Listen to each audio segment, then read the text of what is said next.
Right. We are going to go back to one of our earliest stories, in fact, where our reporter Khalihle Komala was in Kempton Park setting the scene for us. We've heard that South Africa has now thrown its weight behind the World Trade Organization's decision to grant the developing world the ability to produce COVID-19 vaccines.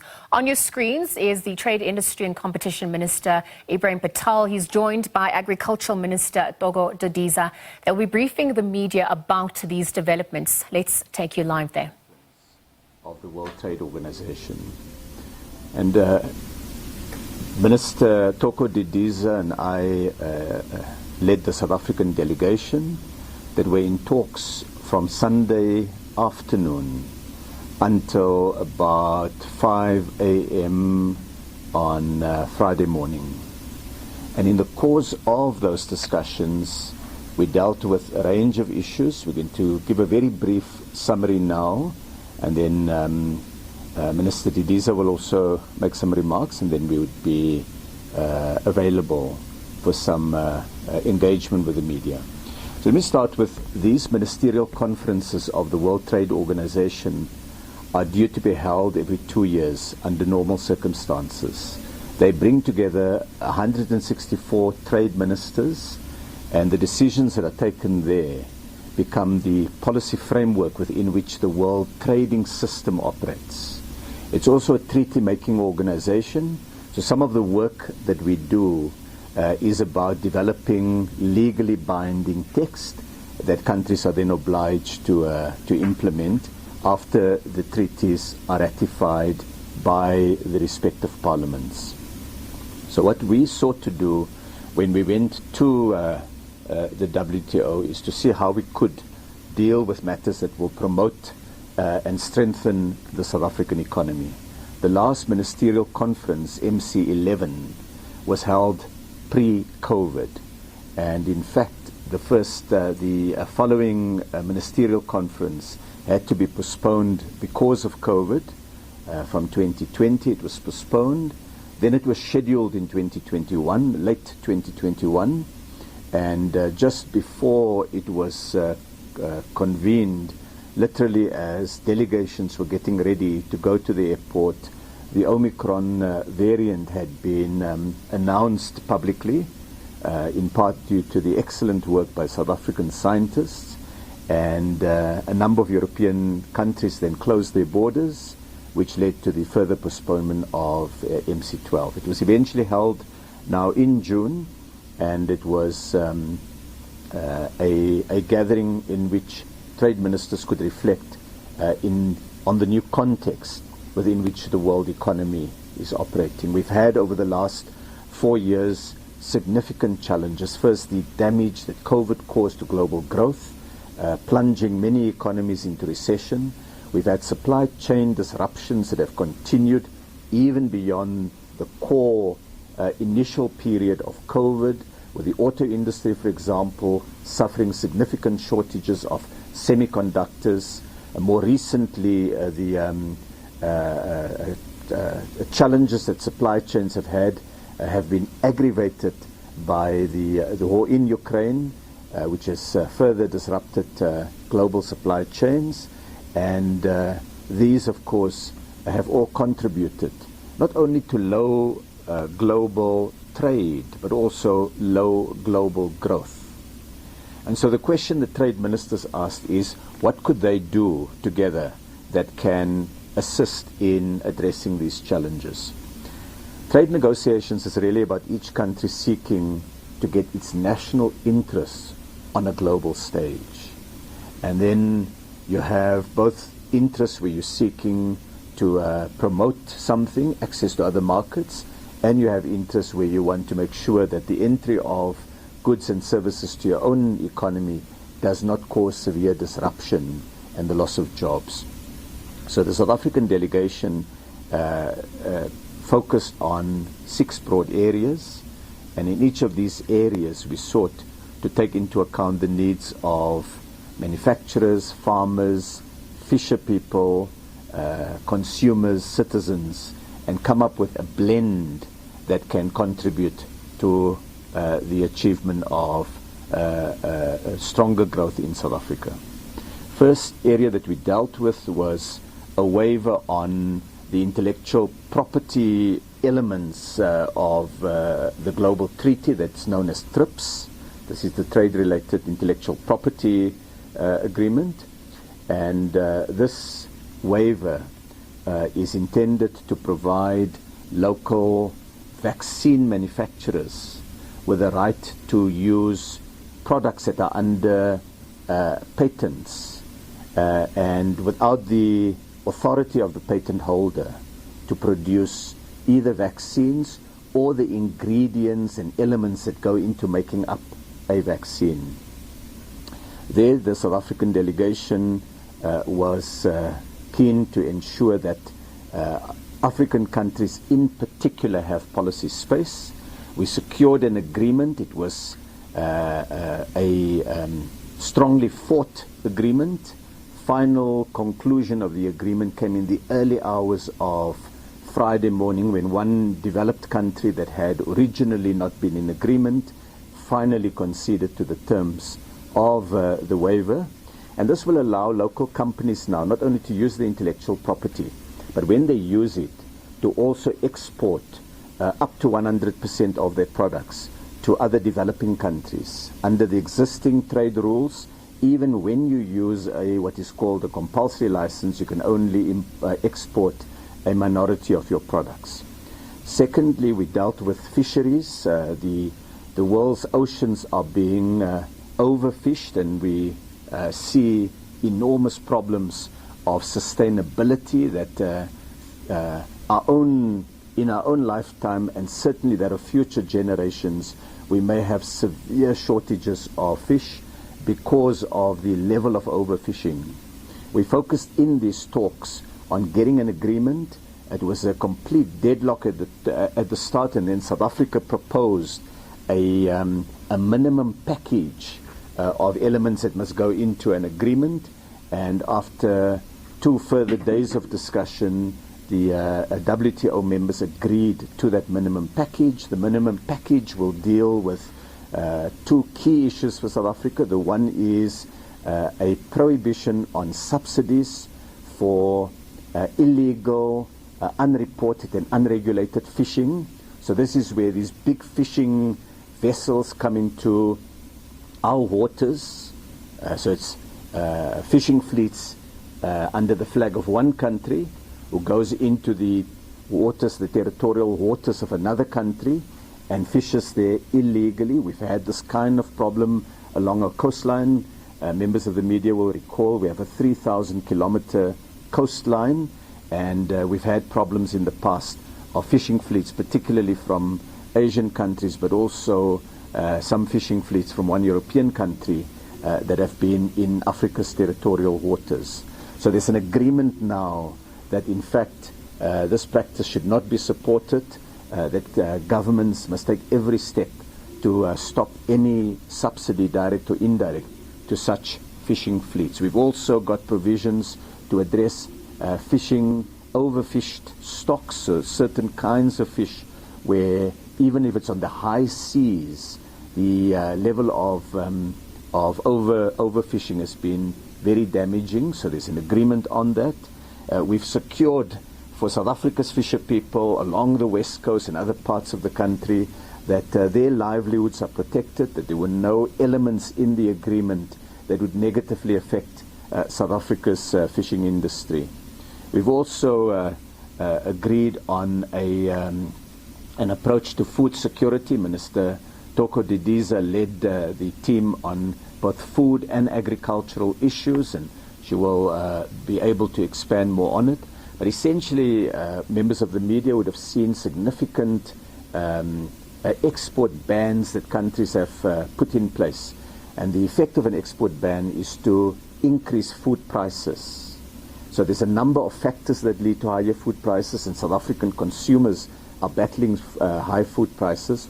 So we went out there to try to get an agreement to reduce and, if possible, eliminate these export bans on critical things like cooking oil, wheat, and other products that can only intensify the problem for a country like South Africa that's a large importer, particularly of cooking oil.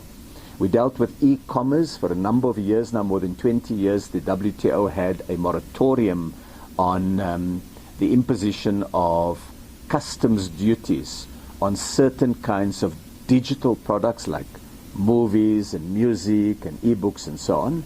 And a number of developed countries wanted that to be extended for a 2-year period. Developing countries, led again by South Africa and 3 other co-sponsors, put forward the case that we need to ensure the development of e-commerce in the global south, that we too want to build a digital industrial economy, and we too want to be able to share in the benefits of a growing part of the global economy. And so we've agreed that the moratorium would be rolled over for a further period of between 18 and 21 months. But in that period, a number of concerns that developing countries have will need to be addressed, including digital infrastructure and digital equity, ensuring that southern countries, developing countries also benefit. We've looked at agriculture, and Minister Didiza will talk to you about the attempts that South Africa made to resist an agreement that will unbalance what had previously been agreed as the framework for agriculture. I will leave that to my colleague. And finally, we dealt with WTO reform.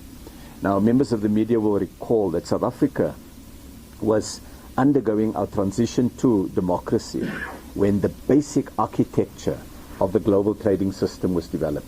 It started in the late 1980s in what was called the Uruguay round of the Generalized Agreement on Tariffs and Trade. The old National Party government locked South Africa into a series of commitments that required us to rapidly reduce the support and protection for our own industry. It contributed to a very significant deindustrialization, loss of jobs, closure of factories in South Africa, and we're out there trying to get that policy space back for South Africa. So we've agreed that there needs to be a reform of the WTO architecture and systems. That reform will now be the subject of negotiation over the next year and a half before the next Ministerial Conference, and South Africa has secured in that an agreement that there would be a focus on the development concerns of countries like South Africa, other countries on the African continent. So just to summarize the package that we think we've been able to achieve after a number of days of quite tough negotiation between developed countries and developing countries is some additional capacity for us to use products that are under patents, support for our own fisher people, but at the same time recognizing that we must protect the world's fish sustainability, programs on food relief and food security. Very importantly for us also, WTO reform, the e-commerce agreement, and then as Minister Didiza will tell you about agriculture, that we were resolute that we would not agree to anything that would hurt the interests of South Africa's farmers and farm workers. So that's the essential package. It was announced at 5 a.m. on Friday morning. We had 2 nights of whole night negotiation, and we clinched agreement just as the time had lapsed. Initially, the conference was due to end on Wednesday at 5 p.m. with closing speeches. By Wednesday, it became clear that there was not enough consensus, and we looked at the real possibility that the talks would collapse. We all agreed then to extend it for one more day to Thursday, when by Thursday 5 p.m. there had still not been agreement. We agreed that it would be extended further, and that took us to 5 a.m. on Friday morning. I hope that provides a bit of context. We've also issued a press release on the TRIPS waiver, which members of the media should have available. We can make further copies available, and we can talk through that press statement. But critically in it, the 3 South African producers or developers of vaccines, Afrigen, who's working, of course, with the mRNA hub of the WHO, BioVac, that is producing the Pfizer vaccine, and Aspen is producing the J&J vaccine, have all strongly welcomed the agreement that we have been able to reach. So Bongani, can I then hand back to you, or shall I then perhaps just call on Minister Thoko Didiza, who still has a few scars, although she looks no worse for wear, unlike me, but she would be able to add on agriculture. Thank you. Thank you, Bongani. I was going to say the way you looked is like you're saying Minister's now taking my job as a program director. But thank you very much to you, and thanks to the members of the media present. I think Minister has just given an overall context on the negotiations. Maybe specifically, if one can come on the agricultural sector, it's important to remind ourselves that agricultural reform in terms of the world trade was actually agreed in the Uruguay round in 1995. And the reason for that was to actually ensure that such a reform creates a fairer trade for all countries. And part of the reasons was that there was appreciation that the level of domestic support that other countries give make it difficult for fairer competition in the world stage. Secondly, other countries would put export subsidies on things that they sell in the global market, making it difficult for those countries whose fiscal space does not allow it to actually support to that extent their farmers. And the other was market access, where you'd find that a number of countries will actually put arbitrary rules that actually affect trading in other markets, what we would call non-tariff barriers, or NTBs as it is called in the language. NTBs actually will refer to where a country will say, I don't accept your oranges, like Spain, because they've got black spots, and we suspect that those black spots in your oranges carry some bugs that have got a possibility that it can spread disease in our countries without actually scientific proof. So part of the reform is to make sure that what we put as rules agreed upon by all countries meet the scientific standard, allows for least developing nations and net food importing countries to be able to access food in order to provide for their nation's food security. You'll recall that the agricultural round was launched in Doha, and it was known as the Doha round. And I must say that as part of the work, even though it took longer, there were certain achievements that were made, particularly on what we call Article 6.2 of the Agricultural Agreement, which allows for domestic support by countries, but to a particular level of the cap, so that it does not become distortive when it comes to trade, which therefore means that South Africa can also support its farmers, but within a particular range. Secondly, it was to allow for support of resource-poor farmers as well as rural development. So those were the gains that were made then, but not much movement in really disciplining export subsidies and domestic support to its entirety. So we went on to these negotiations hoping that we can agree on a work program which will again prioritize those areas of domestic support as well as export subsidies and the allowing of public stockholding, but within the rules that are acceptable. Unfortunately, as we have said, agriculture is the biggest elephant in the room, which meant there was no movement. So we remain where we were in MC Ministerial Conference 11, where we made commitments, but there hasn't been any negotiation. The text that was put on the table actually could not meet anybody's requirement, and the movement toward finding a workable solution did not take place, unfortunately. However, it's important to say that there were 3 areas that relate to agriculture that, in my view, were important that were agreed to in this ministerial conference. One, it's the role of World Food Trade Organization in food security.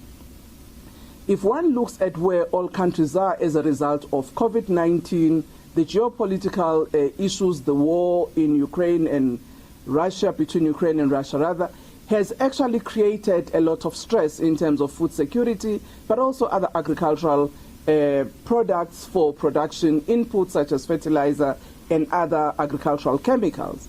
And one of the issues that WTO have agreed in this meeting in terms of the declaration is that in disciplining trade, particularly on exports, it's important that we allow for relaxation such that countries can be able to export, particularly to least developing and net food importing countries, in a manner that would allow for countries to provide for food security. Second decision that was made relates to World Food Programme. World Food Programme is the UN agency that provides food security, or rather food to countries that are either going through war on a humanitarian basis. So one of the things that was agreed is that our trade rules must acknowledge that we must create space for acquisition of goods by WTO, by World Food Programme rather, for supporting those countries that are going through strife, either as a result of conflict or as a result of climate change or even famine. And within that, that countries who have got public stock holdings, which means those countries that are able to produce more and hold some of their stocks, particularly on wheat or maize and other cereals, must allow for acquisition by World Food Programme for humanitarian grounds. So that is a very important decision, in my view, to make sure that we try, even within difficult scenarios, to be able to ensure that we reduce as best as we can countries that can actually go without food. The last one related to the agreement on sanitary and phytosanitary agreement. Well, it's big name, but actually what it means is that the rules that will allow for plant health and animal health, such that there is no arbitrary rules that are agreed upon by one country over the other. So there was an agreement on the text on the SPS, which came out during this conference. So that's where we are on agriculture. Still a long way to go. And I must say that the Director General, in her concluding statement, has committed that we will again launch the momentum to be able to negotiate the agricultural text in order to deal with issues of market access, domestic support, and export subsidy. But as it stands now, we're still where we were in MC11. Thank you very much.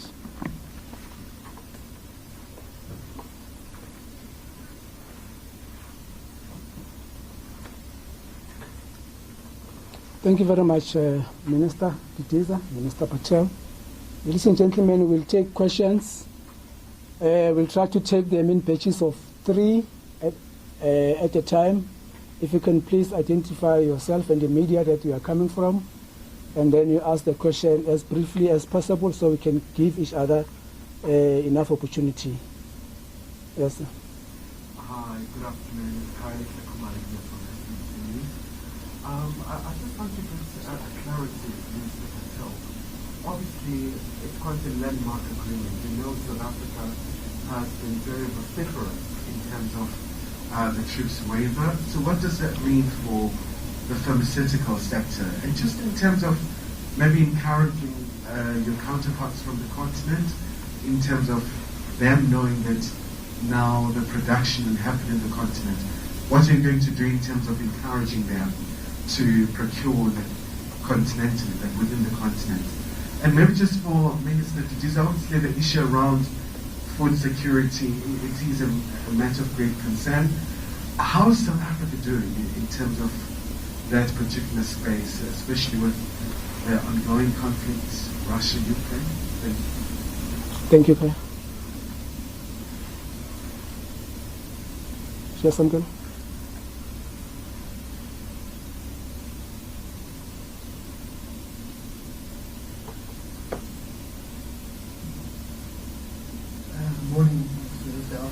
The question, or three comments for you, Mr. Patel.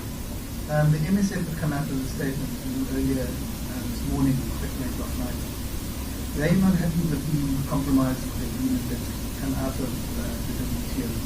They make a couple of comments or questions. They want to know why, first of all, how this is going to actually increase people's access to much needed clinical tools during the pandemic. Firstly, they want to know that they're suggesting that it doesn't adequately waive intellectual property rights in all essential COVID-19 medical tools, and it doesn't apply to all countries. Comment on that. And then finally,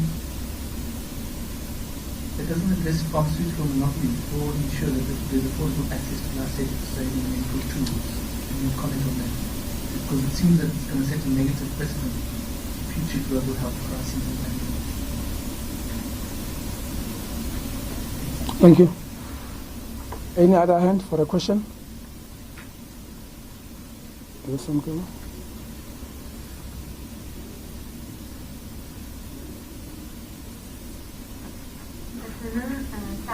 For Radio France International.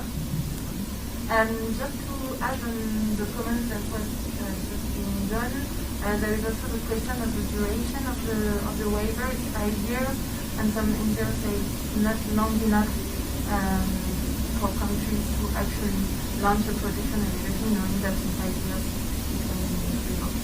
So I would like to comment. Okay, Minister, I think we can have the responses and then we'll take more questions. Thank you.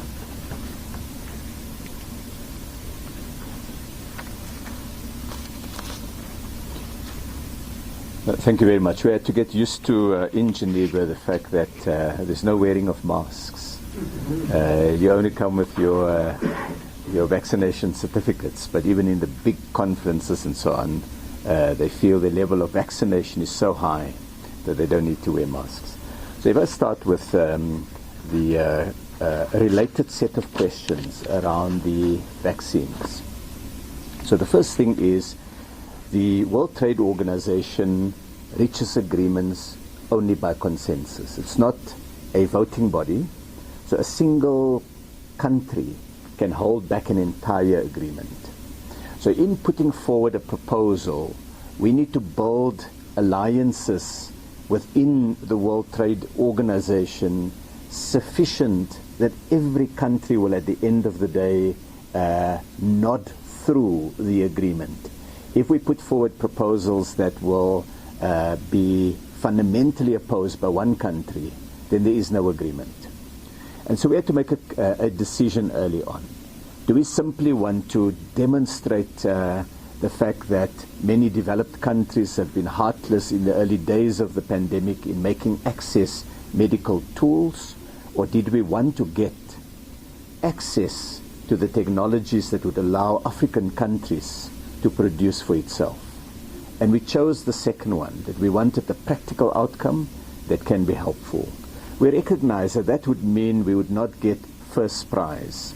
South Africa, with the support of India, tabled a proposal in the World Trade Organization in October 2020. For a number of months, developed countries blocked any attempt to get that discussion to move into what is called text-based negotiation, where you have an actual set of words and you begin to negotiate on those words.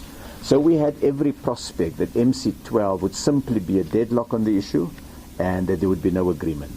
So what we sought is, what would be the elements of a minimum package that would allow us to go forward, even though there may be gaps that we'd need to come back to.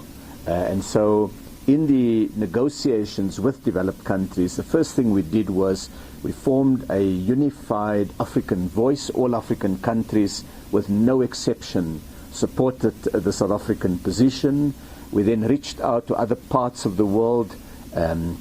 India, of course, was one of the big co-sponsors with South Africa of this, and a number of Asian countries, some Latin American countries, then backed South Africa and India in this proposal. What we have achieved out of this are a few elements. The first thing is that the waiver package will last for a 5-year period. And it can then be extended by the General Council of the World Trade Organization if the pandemic circumstances still require it. So irrespective of the development of the pandemic, we have a minimum period of 5 years within which we can use this waiver. A number of developed countries had sought for this to be for a shorter period. In fact, there was a very strong request from many developed countries, northern countries, for a 3-year agreement. We argued that the 3-year agreement would be too short. Both India and South Africa, as the two lead co-sponsors, with the support of the others, we in the end had 65 co-sponsors and more than 40 additional countries that supported us. All of us agreed that 5-year period would be the appropriate period, and we held firm on the 5-year period, and that was eventually agreed. Prior to the conference, there was no agreement on the period itself. European Union had proposed 3 years. South Africa and India had proposed 5 years. The outcome of the negotiations in Geneva is a 5-year period. If at the end of 5 years the circumstances of the pandemic requires an extension, there will be a legal facility for the General Council of the World Trade Organization to extend it further. Then moving to the question of production on the continent and procurement, that's a very good combination of the two issues that colleague Mr. Khumalo has raised there from the SABC. And essentially there are two challenges we have with vaccine development. The one is what we call supply side problems, how to produce the vaccines. And the second one is demand side problems, how to ensure that someone buys the vaccines that we produce. So on the supply side one, the key issues have been first the intellectual property, the IP that constrains the ability of manufacturers across the world to use the innovation and the scientific breakthroughs that have come about, and so that needed to be addressed. The second challenge that we have is the ingredients that go into the manufacture of a vaccine. At the moment, South Africa is already producing one vaccine, that's the J&J, and we're about to start the production of the Pfizer vaccine. The problem in both cases is we don't produce the drug substance, the raw material, on which ultimately the success of the vaccine development rests. This opens up the opportunity for us now to get access to producing that. The second challenge on the supply side is know-how. You can get the formula, but it's like if I give someone a recipe for a complex dish, you still need to be a skilled cook to be able to pull it off. There, South Africa and India and Senegal, Egypt, Morocco, Argentina, Brazil, a number of developing countries are building that capability. Obviously, if we can get partnerships with pharmaceutical companies in developed countries, it will shorten the period. It would allow us to get that drug substance manufactured sooner, and of course that would be helpful. But we can't rely on that. We can hope for it, but there's no guarantee it will happen. And for that reason, we needed to have the intellectual property that we can utilize, which we have now secured. And then the third part of it is investment. You need money to set up these operations and fund them in the early phase. And governments have tried to see what can be done from our side. The South African government, for example, assisted in the development of the state-of-the-art factory in Gqeberha that Aspen Pharmacare owns. We've also been co-funders through the IDC of BioVac and Afrigen, and we have in discussions when President Macron visited South Africa last year, members of the media will recall that the South African government put forward the proposal that there should be support for producers in the global south by way of investment and industrial loans and so on. So those are the elements on the supply side. On the demand side, there's been a meeting a few days ago of African countries with Gavi. There are two global initiatives through which a lot of vaccines are bought. So you can buy vaccines in two ways. The one is countries place orders directly. So South Africa, for example, have placed a direct order with J&J. The other one is you can place an order via an international consortium like COVAX and Gavi. So the big buyers are COVAX and Gavi. And we are deeply disappointed in their procurement practices because they're still buying their vaccine stocks outside the African continent, even though we now have demonstrated capacity. In fact, some of the vaccines we're developing here, or at least we're producing here, I should say, in the Aspen facility is being used across the world, but they're not being bought in sufficient quantity by these global entities. So the pressure now that we have the one element in the bag, which is an agreement on TRIPS, is to now engage with Gavi and COVAX to change their procurement practices. We've raised this issue with the German Chancellor, we've raised it with the French President. So President Ramaphosa has really led the argument that African producers needed to be supported. You will recall that President Ramaphosa is also the African Union champion on vaccines, and so in that context, the messaging that is given a number of developed countries has been around this. When we go to the G20, I have no doubt the President will raise that again as a sharp part of South Africa's proposals. So that's on the production on the continent. What's the state of readiness outside of South Africa? As I say, we've got 4 vaccine projects under development at the moment. Aspen doing the J&J, BioVac doing the Pfizer vaccine. Then we have Afrigen that's doing an mRNA vaccine, which after the trials, if it's successful, would be the first fully integrated African production of a vaccine. The other 2 are fill and finish products. This will be integrated production. And then finally, we've had the announcement by Nantworks, the American-based company run by South African-American Dr. Patrick Shungshong, that he will open a factory if his technology around T-cells vaccine proves to be successful. So those are the 4 projects we have underway at the moment. Senegal has a project underway. Rwanda has an agreement to put in place a fill and finish production. Morocco and Egypt is working on it. So African countries are getting into this.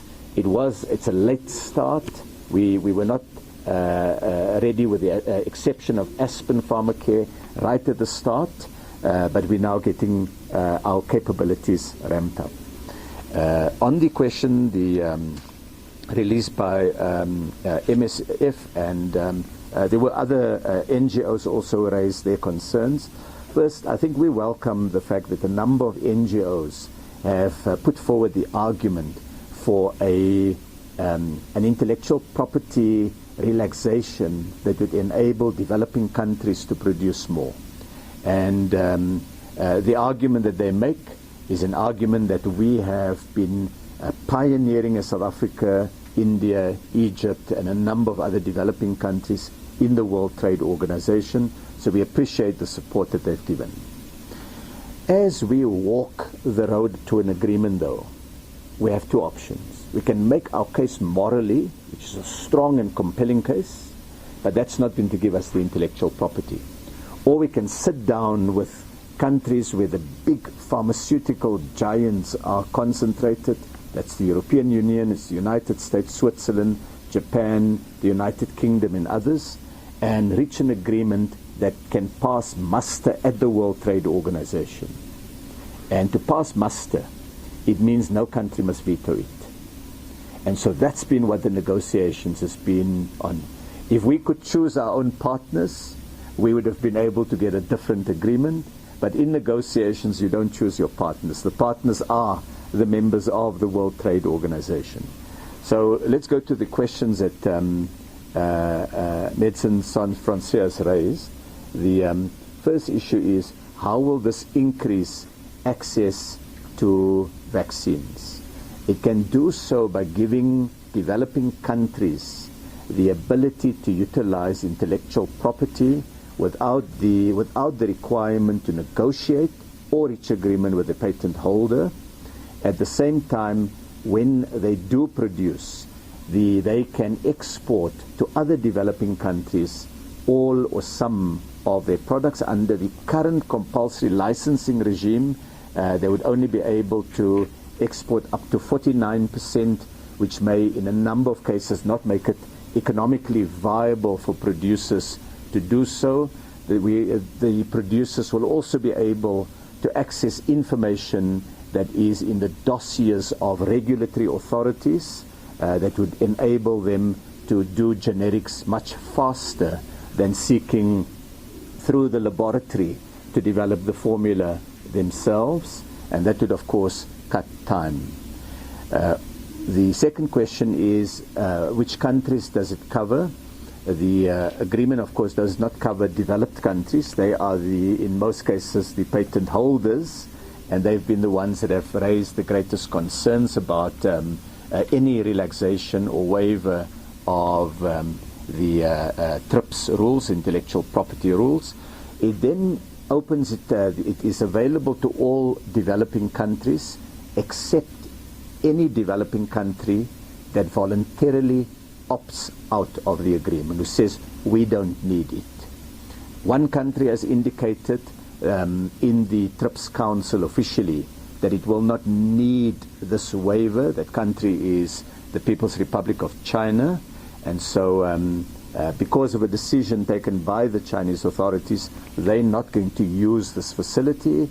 They've indicated they have their own vaccines that they've developed, and that they believe under the circumstances, in order to get an agreement over the finish line, they're not going to utilize this. Thus far, no other developing country has opted out, which means it applies to every other developing country. The third question is, does it cover all medical tools? So there are two, what we can call value chains that are affected in the fight against COVID-19. The one value chain is the one around vaccines, and the other one is the one around therapeutics and diagnostics. So this agreement focuses on vaccines because that is, of course, up to now been the main focus for a long-term response, to get vaccines in place. There is another value chain, which is the diagnostics and therapeutics. So a typical example of a diagnostic is the PCR test. Right? And members of the media will recall that PCR tests were, I think, 850 rand until the Competition Commission intervened, did an investigation, was able to show that this was gross profiteering, that these companies were charging significantly more than was reasonable under the circumstances, and they reached an agreement with the three main testing laboratories that saw a dramatic reduction in the price of testing.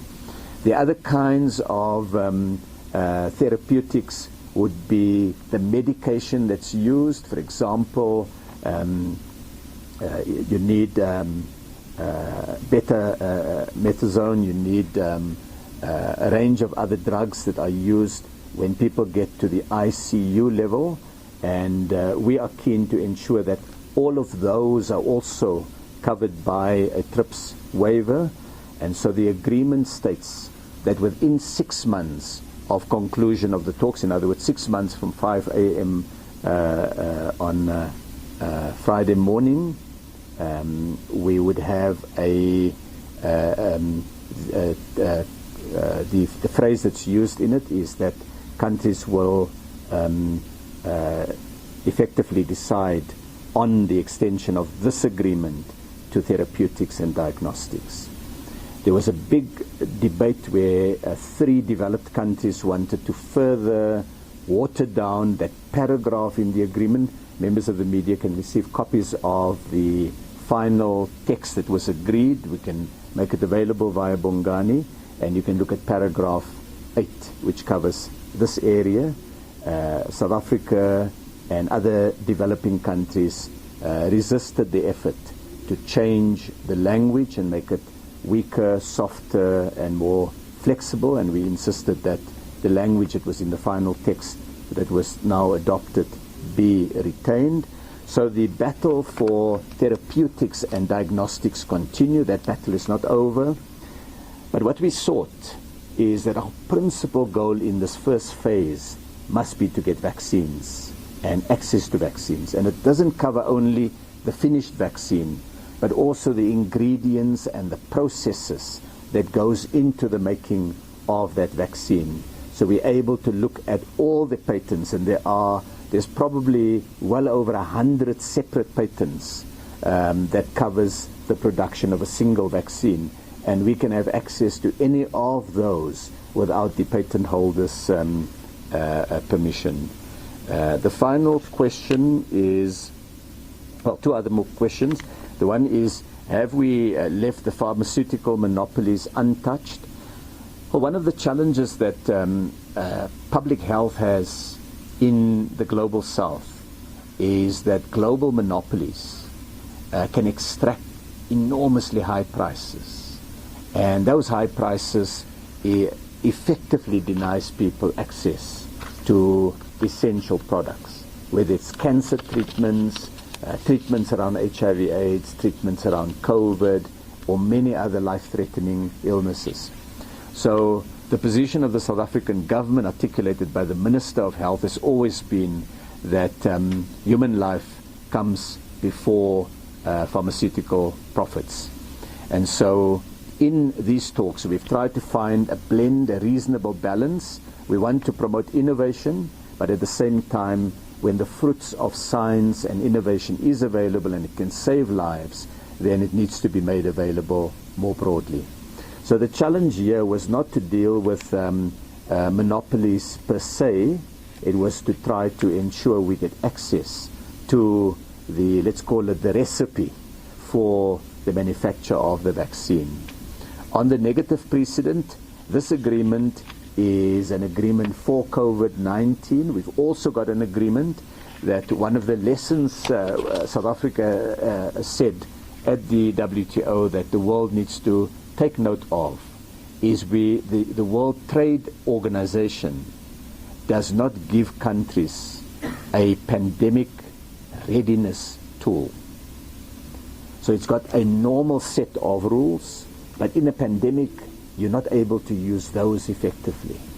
And so there's an agreement now in an accompanying ministerial declaration on a WTO response to the pandemic that we will work with members of the World Trade Organization effectively to develop what we as South Africa call a trigger-ready arrangement for future pandemics. It will deal with intellectual property.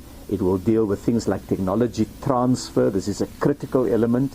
Just getting, as I said, the recipe is one element of it, but you also need the know-how. And the know-how is not captured in the patent itself. And so a range of issues have been identified in the declaration that will now constitute a new area of work to develop a appropriate response for future pandemics.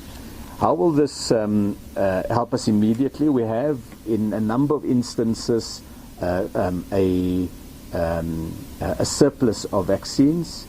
Our big challenge now is to bring down the price. So that's one element of it. The second one is to strengthen African sovereignty by having the ability to produce it locally. And the third one is to be ready for new variants of COVID-19.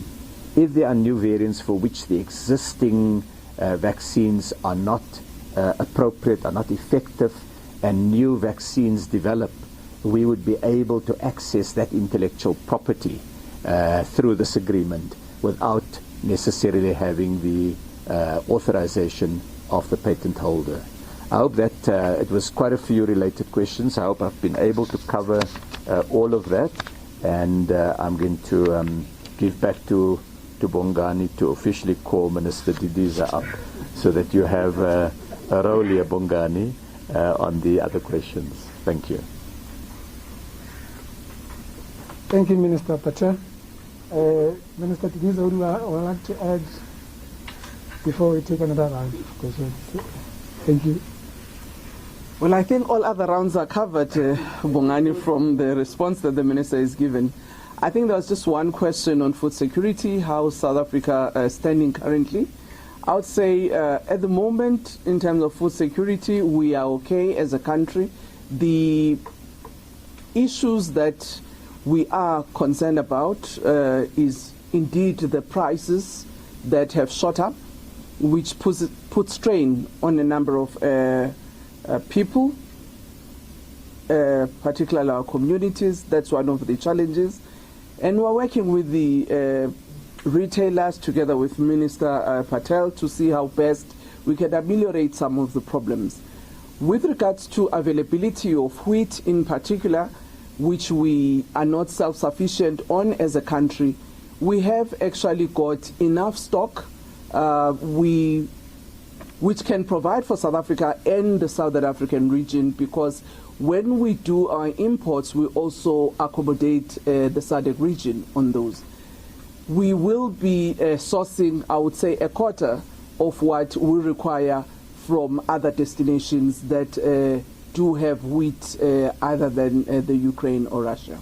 So I would say for now, we are okay.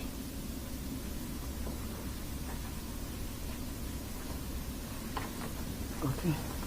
Thanks a lot, Minister Didiza. Colleagues, do you still need more? Do you still have more questions? Only one. Okay, can you allow it, Minister? Just one question. And sorry, in the last round you abused your privilege. No? I asked for one question, you responded. You asked three. That's about 3 good questions. Yeah, 3 good questions. Thank you. Okay, thank you. Did we talk about going directly to Russia for fuel and for fertilizer, for example, or other products that they supply?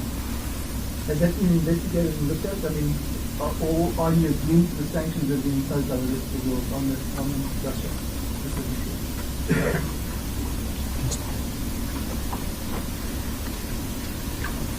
Thank you very much. The issue is, how do you source and where do you source?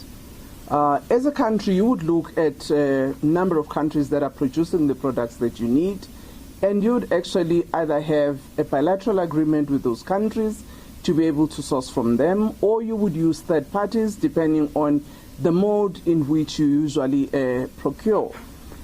And in terms of the sanctions, we acknowledge that there's been sanctions that has been imposed on Russia, and we would look at whether or not those have got a direct impact on a country such as ours. So we will deal with those matters as and when they arise. But in terms of what we need, we would look at any destination of what we are requiring. Take the follow-up.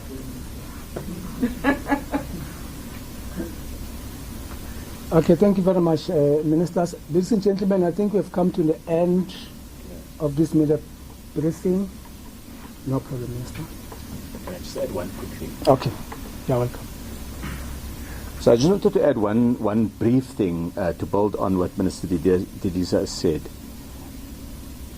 Part of what we're doing on fertilizer, it's building South Africa's own capability to be a fertilizer producer. In fact, Minister Didiza approached me in March this year and raised with me what can we do given the disruption of supply lines.